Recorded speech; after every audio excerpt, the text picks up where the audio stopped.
Nous allons voir dans cette petite vidéo comment faire un assemblage d'un coulisseau double avec sa simulation. Là on voit que c'est avec ça qu'on va arriver, on arrive en UTI comme ça.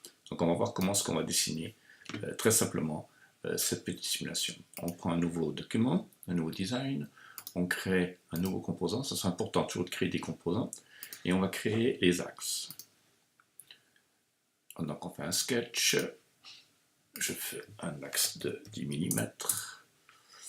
On va lui donner une profondeur à mon axe de 100 mm. Voilà, là j'ai déjà fait mon axe. Maintenant on va faire un deuxième composant que je vais effacer l'autre, je vais le rendre invisible pour que je puisse mieux travailler. Voilà, là on va lui faire un roulement. Donc un axe de 10 mm et un extérieur de roulement. Donc on simule un roulement, 15 mm.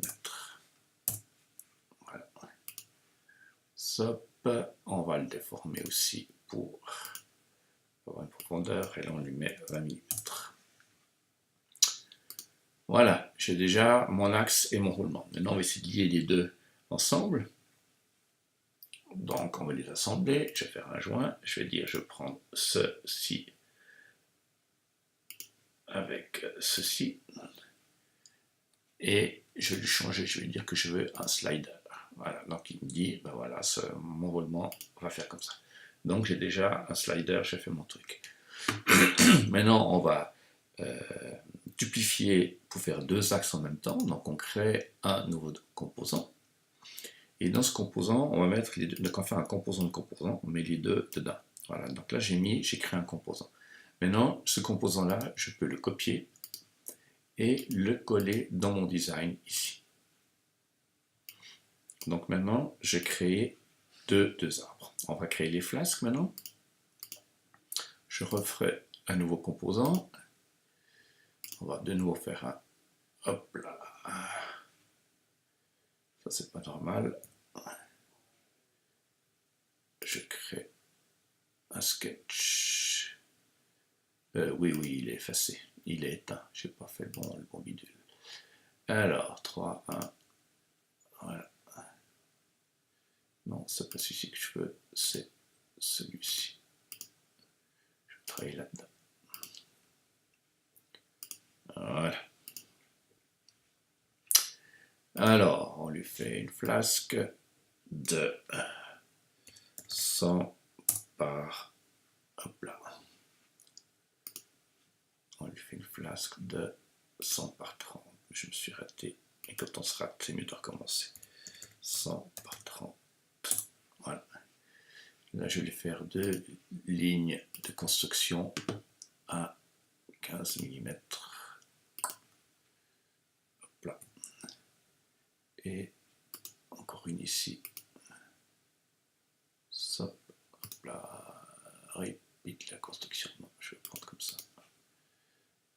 Tac. Voilà.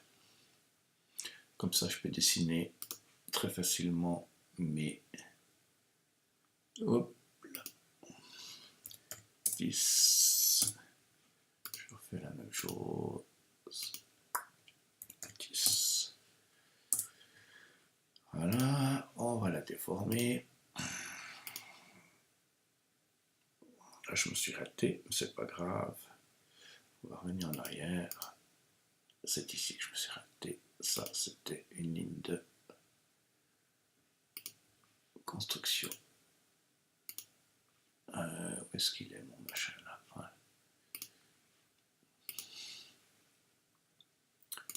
Voilà. Et là, je le déforme de 5 mm. J'ai fait ma flasque.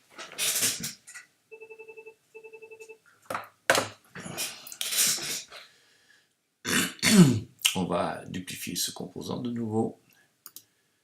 Copie.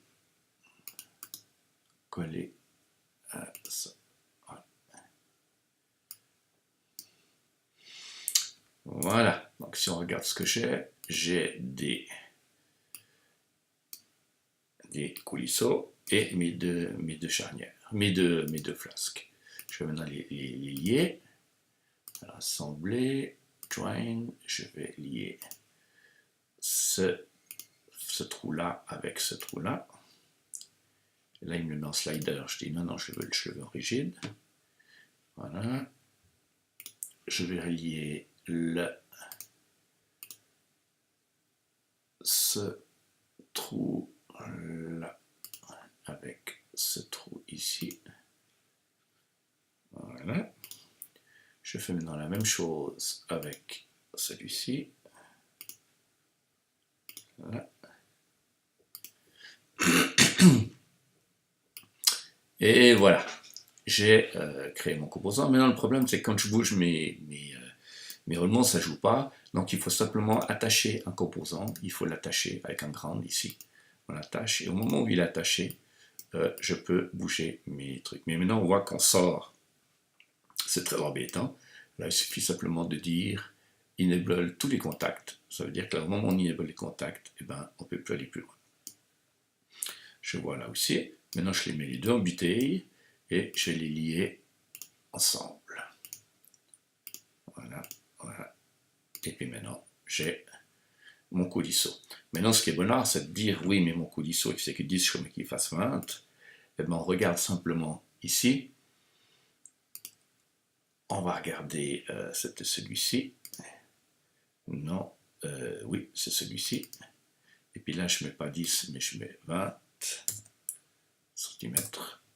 Et automatiquement, j'ai tout mon dessin qui bouge comme ça. Voilà, on a vu donc très facilement, en quelques minutes, comment faire une simulation d'un coulisseau.